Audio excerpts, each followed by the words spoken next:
Today we got a Victoris. The customer has come from 400 kilometers to get this modified only at RS CAR Modifiers. We have done a lot of work in this. Let me show you what we have done. If you come to the front profile, we have changed the head bulb and the parking bulb. We have installed Ozum, as well as we have gone with the FLP 2030 of Ozum for a better lighting system. We have also changed the seat covers. We have given him a full floor mat. We have also given a foot putty to protect where the customer is going to use it frequently. We have also given a rear charger to charge from the back side. We have also installed sun film for both the front as well as back.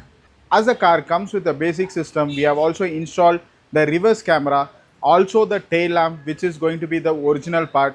We have installed a parcel tray on the back side, and we have also installed the door edge guard. Overall, this complete Victorious has been completely changed from the base to top end. You can see the fit and finish of this car. If you are having a Victorious or any other Maruti vehicle, you can visit RS CAR Modifiers and get it changed from base to top end.